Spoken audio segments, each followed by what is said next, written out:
Hey y'all, it's Chris from Rockin Farm, and we are tired. Jose and myself and a friend of the family have been out working all day long on trying to get these gardens prepared, and I've told y'all before that everything that we do around here is very labor intensive. The project that we worked on today, I probably could have had done in 15 minutes if I had some sort of a bobcat or a tractor, but it was an all-day project with 3 individuals when you're doing it by hand.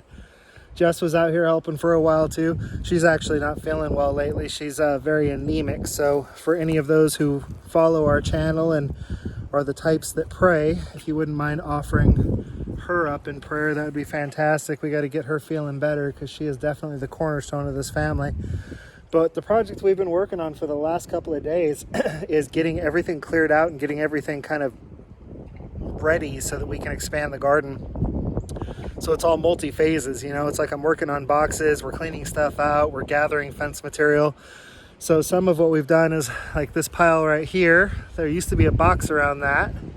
And you can see it's only about half covered with wood chips. I left about half of it uncovered so that you could see the compost and the biochar on there.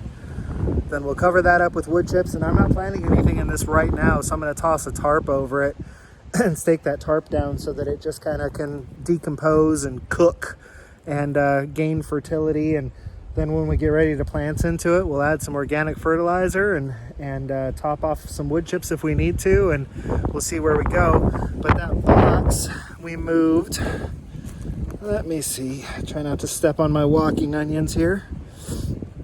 So you can see my big pile of cardboard, hideously ugly.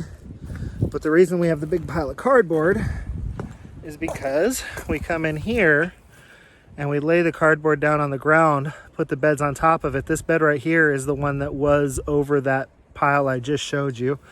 This one here, that's full of fill dirt and has some biochar in there. I still need to go get compost. I had enough compost to do my 2 raised mounds, I guess we'll call them, but I don't have enough compost for all of these. So this one is ready for compost and wood chips, and then it'll get tarped as well and get ready for spring.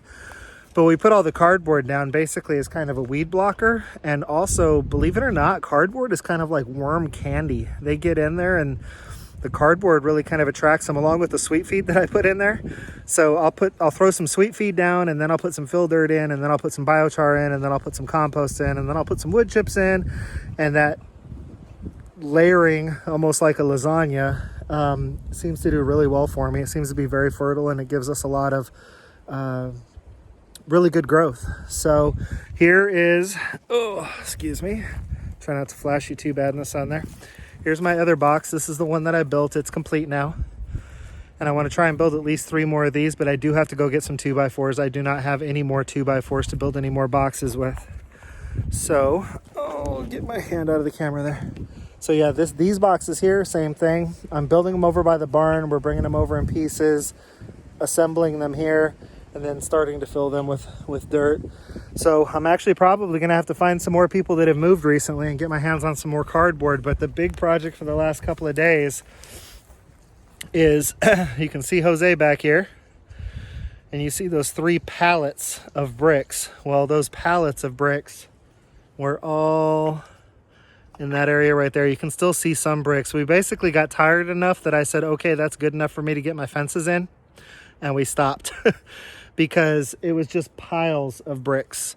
And I mean, you can see we've got 3 pallets there, and there's a whole bunch back behind those pallets that you can't see, that we're still stacking on the pallets. We're probably gonna have to get a 4th pallet. There's just a ton of bricks and tile and trash in this area, and we're having to clean it all out by hand, by wheelbarrow. So it's been a lot of work, but we'll just keep up the hard work. We'll get these garden beds ready. I'm really hoping to have everything completely in place by, I would love to have it ready to go by the end of January. And then I can just start working on some other projects, and we'll basically be ready for planting when we get around to it. Right around January is, coming up here real soon. I'm also going to be gathering my supplies for my seed starting. We'll probably still do quite a bit of, good old Home Depot, Walmart, started plants this year, but we're also going to start quite a few seeds of the stuff that we can't get there. So, I've been shopping my seed catalogs, which is a very nice way to relax. That's what I'll do when I get done here. I'll go inside, I'll take a shower, I will put some ice on my very tired knees, and I will get out my seed catalogs and my highlighter and just start going to town. So that's what Rockin 8 has been up to. We've been pulling all this soil out of the barn and loading it in trailers or wheelbarrows and bringing it over here to put in the beds. So everything is very labor intensive. But at the same time, when you stand back at the end of the day and you're like, wow, we did that, it's awesome. If I had a tractor or a backhoe or a bobcat or something like that, I would look at 3 times the amount of work done and say, wow, that's awesome. But we've got to do what we've got to do for now. So keep us in your thoughts, keep us in your prayers. Pray that our bodies hold up while we try to get all these projects done. And until I see everybody again, just please be happy and live healthy. This is Chris with Rockin 8 Farm.